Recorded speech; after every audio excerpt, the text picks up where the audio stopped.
Hello friends, स्वागत है आप सभी का हमारे यूट्यूब चैनल पर। आज है 29 नवंबर सुबह तक के जो भी महत्वपूर्ण करंट अफेयर्स हैं वो इस क्लास के अंदर करवाए गए हैं। इस क्लास के अंदर वही करंट अफेयर करवाए जाते हैं जो महत्वपूर्ण होते हैं और जिनमें से अक्सर एग्जाम के अंदर का आप चाहे कोई भी कम्पिटिटिव एग्जाम दे रहे हैं उसके अंदर प्रश्न पूछा जा सकता है। तो चलिए शुरू करते हैं हमारी आज की क्लास और पहला प्रश्न देख लेते हैं। हाल ही में किसने झारखंड के मुख्यमंत्री की शपथ ली है? हेमंत सोरेन, चंपई सोरेन, शिबू सोरेन या उपरोक्त में से कोई नहीं। बताओ जी किसने ली है? ये लिए हेमंत सोरेन। ठीक है जी। झारखंड मुक्ति मोर्चा के हेमंत सोरेन ने क्या है, पहले 3 बार मुख्यमंत्री रह चुके हैं। ठीक है, अब ये क्या है, चौथी बार। ठीक है जी, चौथी बार ये झारखंड के मुख्यमंत्री बने हैं। ठीक है, इन्होंने क्या है, झारखंड के मुख्यमंत्री के रूप में क्या कौन से सीएम बने? ये 14वें सीएम। ठीक है जी। इन्होंने क्या है, मोराबादी मैदान में, रांची के ऐतिहासिक मोराबादी मैदान के अंदर क्या है, सीएम के रूप में शपथ ली। इस दौरान क्या है, उनके शपथ ग्रहण समारोह के दौरान क्या है, कांग्रेस के जो अध्यक्ष है मल्लिकार्जुन खड़गे, राहुल गांधी, अरविंद केजरीवाल पंजाब के सीएम भगवंत मान, पश्चिम बंगाल सीएम ममता बनर्जी, तेजस्वी यादव सहित कई बड़े नेता उसके जो है शपथ ग्रहण समारोह के अंदर हेमंत सोरेन के शपथ ग्रहण समारोह के अंदर शामिल हुए। हेमंत सोरेन क्या है, झारखंड के पहले नेता बन गए हैं जिन्होंने क्या है, लगातार चौथी बार सीएम पद की शपथ ली है। प्रधानमंत्री श्री नरेंद्र मोदी ने क्या है, आज झारखंड के मुख्यमंत्री के रूप में शपथ लेने पर क्या है, सीएम को बधाई दी। आगे देख लेते हैं डिटेल में क्या है। झारखंड मुक्ति मोर्चा के नेता हेमंत सोरेन ने चौथी बार झारखंड के मुख्यमंत्री बने हैं। उन्होंने क्या है, रांची के ऐतिहासिक मैदान मोराबादी में राज्य के 14वें सीएम के रूप में शपथ ली।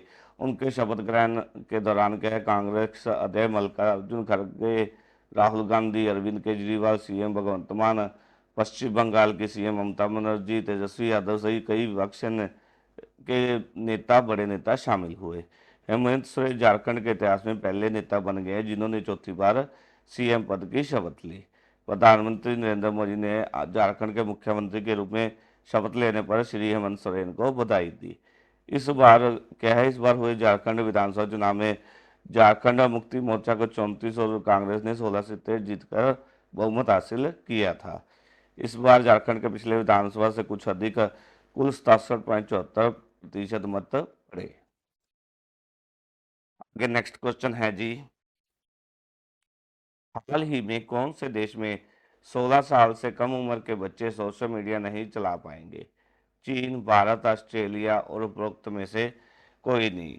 बताओ जी किस देश के द्वारा 16 साल से कम उम्र के बच्चों का सोशल मीडिया पर प्रतिबंध लगाया, ये किया गया है ऑस्ट्रेलिया के द्वारा। ऑस्ट्रेलिया में क्या 16 साल से कम उम्र के बच्चे सोशल मीडिया नहीं चला पाएंगे।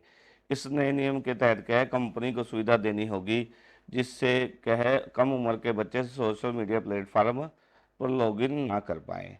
मीडिया के अनुसार क्या है, इस प्रतिबंध को लागू करने के लिए x, TikTok, Facebook, Snapchat, Instagram आदि को 1 वर्ष का समय दिया गया है।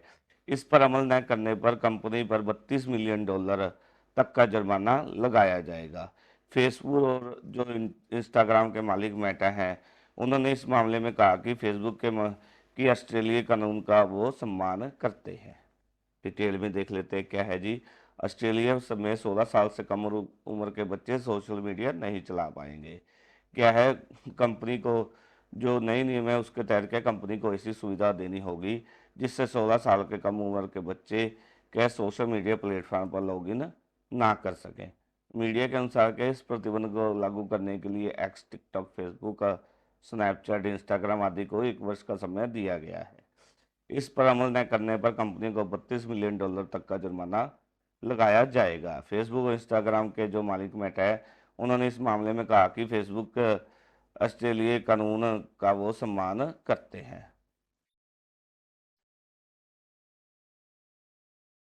इस संदर्भ में जो 16 साल से कम उम्र के बच्चे हैं, उन्होंने खेद प्रकट किया और उन्होंने कहा कि वह कोई दूसरा विकल्प ढूंढ लेंगे। आगे नेक्स्ट क्वेश्चन है जी। यूएसए के पोर्टू लेंस इंस्टीट्यूट के नेटवर्क रेडनेस इंडेक्स में भारत को कौन सा स्थान मिला है? 45वां, 49वां, 60वां या उपरोक्त में से कोई नहीं। बताओ जी कौन सा स्थान प्राप्त किया भारत ने? 49वां। ठीक है जी। क्या है? नेटवर्क रेडनेस इंडेक्स में भारत ने लंबी छलांग लगाते हुए टॉप 50 के अंदर अपनी जगह अपनी ले लिए, सूची में शामिल हो गए हैं। पिछले वर्ष क्या है? भारत 60वें, लास्ट ईयर क्या है? भारत 60वें स्थान पर था। इस बार कौन से पे है? 49वें। ठीक है जी। और भारत ने क्या रैंकिंग में भी अच्छा सुधार किया है। पिछले साल कितनी थी रैंकिंग? रैंकिंग की बात की जाए तो लास्ट ईयर कितनी थी? लास्ट ईयर थी भारत की लास्ट ईयर थी 49.93, और इस साल कितनी हुई है? 53.63। ठीक है जी। और क्या है? परिवर्तन सब भारत ने तकनीकी नवाचार और डिजिटल परिवर्तन में उल्लेखनीय ताकत के साथ प्रदर्शन के साथ महत्वपूर्ण डिजिटल प्रदर्शन किया है। रिपोर्ट में क्या कहा गया है कि भारत ने एआई वैज्ञानिक प्रकाशन, एआई प्रतिभा की सघनता और आईसीटी सेवा निर्यात में पहला स्थान हासिल किया है। डिटेल में देख लेते हैं। नेटवर्क रेडनेस इंडेक्स 2024 एनआरआई की रिपोर्ट के अनुसार भारत ने अपनी स्थिति में 11 पायदान का सुधार करते हुए टॉप 50 की सूची में शामिल हो गया है। पिछले वर्ष भारत पर 60वें स्थान पर था, लेकिन इस साल वह 49वें स्थान पर आ गया है। भारत ने न केवल अपनी रैंकिंग में सुधार किया, बल्कि 2023 में अपने स्कोर को क्या है 49.93 से अब 53.63 तक सुधारा है। रिपोर्ट अनुसार क्या है? भारत ने तकनीकी नवाचार और डिजिटल परिवर्तन में उल्लेखनीय ताकत के साथ महत्वपूर्ण डिजिटल प्रगति की है। रिपोर्ट में कहा गया है कि भारत ने एआई वैज्ञानिक प्रकाशन, एआई प्रतिभा की सघनता और आईसीटी सेवा निर्यात में पहला स्थान हासिल किया है। आगे नेक्स्ट क्वेश्चन है जी। हाल ही में एशिया विकास बैंक के अध्यक्ष कौन बने हैं? मसातो कांडा, मासातुस्कू असाकावा, इन इनाइस शिरो या प्रोक्त में से कोई नहीं। कौन बने हैं जी? ये बने हैं मासातो कांडा। क्या है? मासातो कांडा हाल ही में एशियाई विकास बैंक के 11वें सदस्य है, 11वें अध्यक्ष, 11वें अध्यक्ष बने हैं। ठीक है जी, सॉरी 11वें अध्यक्ष है। हाल में कौन है इसके? हाल ही में है मासात्सुगो अस्कावा। ठीक है जी। जो क्या है? जो है 23 फरवरी को अपना पद छोड़ेंगे। कब? 23 फरवरी 25 को। ठीक है जी। और 24 फरवरी 25 को साधो कांडा है जो, वो यह पद ग्रहण करेंगे। जो ADB of board of governors के अध्यक्ष है, ठीक है जी, उन्होंने कहा कि अंतर्राष्ट्रीय वित्त में श्री कांडा का व्यापक अनुभव और बहुपक्षीय व्यवस्था में सिद्ध नेतृत्व एडीबी को जटिल वैश्विक आर्थिक चुनौतियों से निपटने और अंतर्राष्ट्रीय सहयोग को बढ़ावा देने में मदद करेगा। बात करें एशियाई विकास बैंक की स्थापना कब हुई थी? 1966 के अंदर। ठीक है जी, 1966 के अंदर इसकी स्थापना हुई थी। और उसका मुख्यालय कहाँ पर स्थित है? फिलीपाइन के अंदर स्थित है। डिटेल में देख लेते हैं। एशियाई विकास बैंक के 11वें अध्यक्ष मसातो कांडा को चुना गया है। हाल में क्या है? मासात्सुगो आसाकावा क्या इसके अध्यक्ष हैं? श्री आसाकावा क्या है? अगले साल 23 फरवरी को पद छोड़ने के बाद इनके स्थान पर 24 फरवरी 2025 को मसातो कांडा पदभार ग्रहण करेंगे।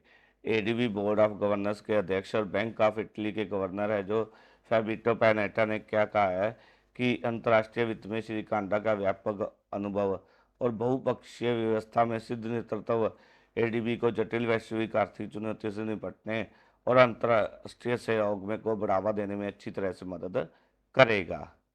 एशियाई विकास बैंक की स्थापना 19 दिसंबर 1966 को हुई, और इसका मुख्यालय की बात करें तो वो मंडलयंग सिटी, मेट्रो मनीला, फिलीपाइंस के अंदर है।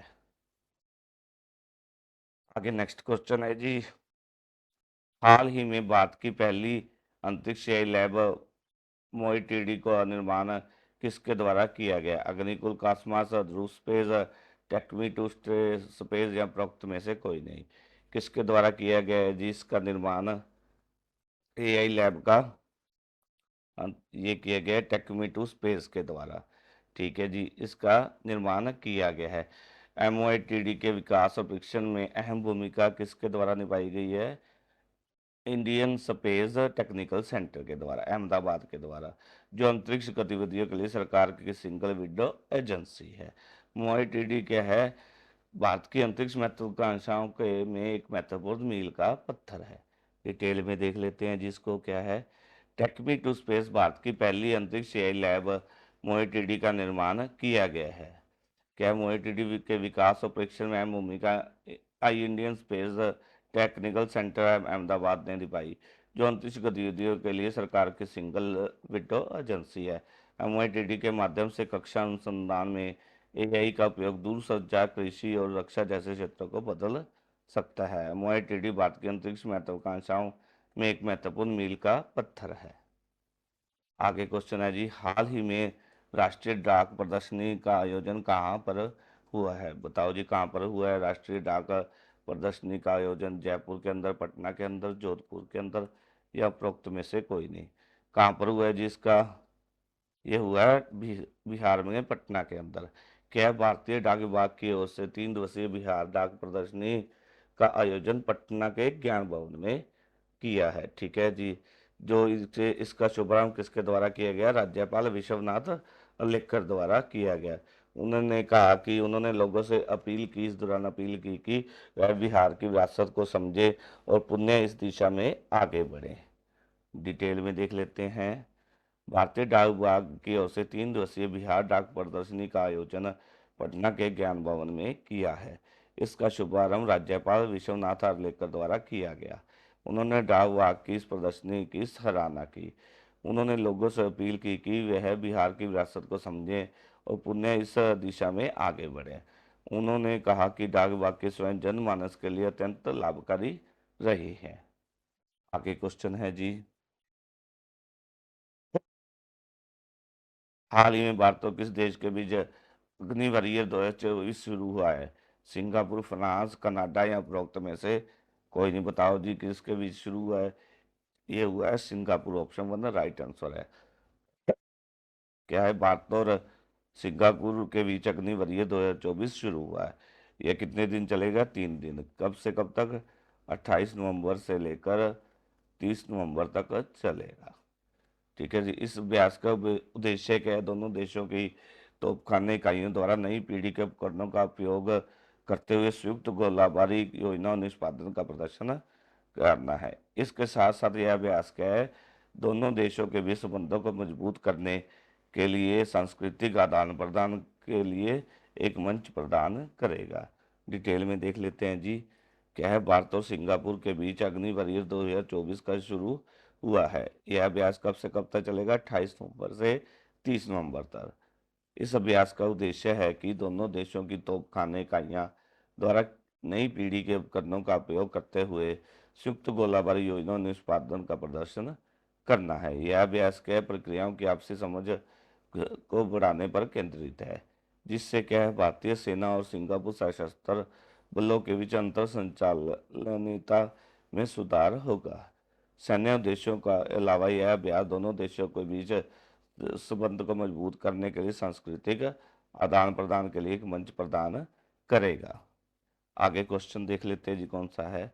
हाल ही में भारत और किस देश के बीच चौथी बैठक मॉस्को के अंदर हुई है? चीन, नेपाल, रूस, या उपरोक्त में से कोई नहीं। राइट आंसर ऑप्शन 3 है, रूस। भारत और रूस के बीच चौथी बैठक मॉस्को के अंदर हुई है। यह बैठक क्या, दोनों देशों के दीर्घकालिक रणनीति साझेदारी को निरंतर देने में महत्वपूर्ण साबित तो हुई है। मंत्रालय द्वारा क्या एक बयान के अंदर बताया गया कि दोनों देशों ने सतह, ठीक है जी, हवाई और समुद्री समुद्री ठीक है जी, समुद्री क्षेत्र में कई संयुक्त अभ्यास किए।